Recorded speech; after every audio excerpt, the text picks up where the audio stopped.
Beverly, I do understand that programming is not your responsibility. The fact is, I look to you as my liaison with the client, and I don't have the detail I need on this order form. Would you be willing to talk about how to get more information to me up front, with AMBAC right now and for future situations? What's lacking in the information you have here? Well, I have the model number, I have how many hours a day the equipment will be used, but I don't have enough in the daily application category. What's missing? Well, you wrote in lifting auto parts. Right. I also need the size, the weight, the balance factor. I certainly agree that information could be more detailed. I was hoping that we could work out a system that would make the process easier for both of us. Would you consider redesigning the form so the sales representative knows exactly what blanks need to be completed? Well, that sounds good to me. Let's talk about that. Sometimes it's hard to predict the key variables in a situation. Would you be willing to pull me in on a conference call? Or maybe in a follow-up, put me directly in touch with people in the factory? Everett, I think that's part of the problem. I'm working with a decision maker who's not on the factory floor. Wait, you don't see the engineers?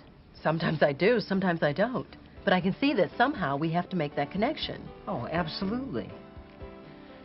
From everything I heard, Beverly and Everett handled their problem professionally. You can too. When criticizing, you empathize first. Then you pinpoint problems and move forward to open a constructive discussion. When being criticized, you anticipate a learning experience. You ask questions to make sure you understand the criticism. You agree with something to establish common ground. Then you take time to analyze what you've learned before you respond. The result will be better communication, better relationships, better job performance, and better service for your customers. Artful criticism benefits everyone. The formula I taught Beverly, the one I'll share with you now, is called the 4A formula. The 4 A's for taking criticism are: anticipate, ask questions, agree with something, and analyze. First A, anticipate.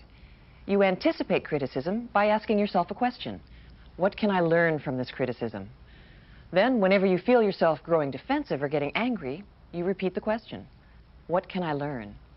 That's the emotional key to taking criticism professionally.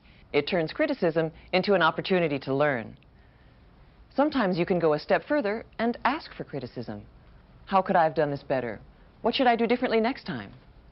Asking for criticism takes the sting out. After you anticipate, you ask questions. The criticism shouldn't be vague or imprecise, but it often is. Frequently, you'll have to help your criticizer be a good communicator. Ask questions. Ask for examples. Be sure you know exactly what behavior is being criticized. The third A is agree with something. Find something to agree with, whether it's a general principle or an item of fact. Look for an opportunity to agree. It sets a constructive tone. And the fourth A is analyze. Think about what your critic has said. You're not going to overreact because you're carefully weighing everything you know, and you're asking yourself what you can learn. Take time out if you can. 5 minutes, 30 minutes, even a day. Use that time to check the validity of the criticism, either by reviewing events privately or by talking with a neutral third party. But what if I don't agree? The third A was agree with something, not everything. Okay, suppose I'm the critic, and I'm getting pretty heated up, and I tell you you're not a team player. And you say calmly, I agree that team play is important. Now, that's just a general agreement of the importance of being a team player. Right. You've agreed with the principle of team play. Now, suppose I said something like, you missed the meeting. You're not a team player.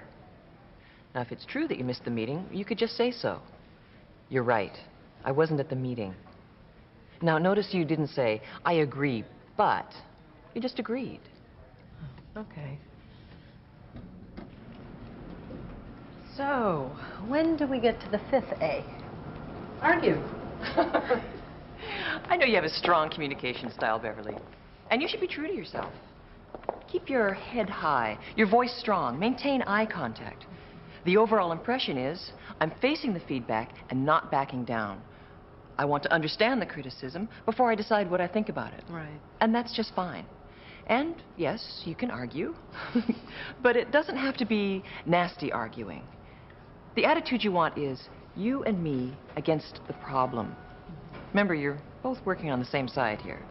And in the end, your response may be a total yes, a total no, or a partial agreement. It's up to you. All right.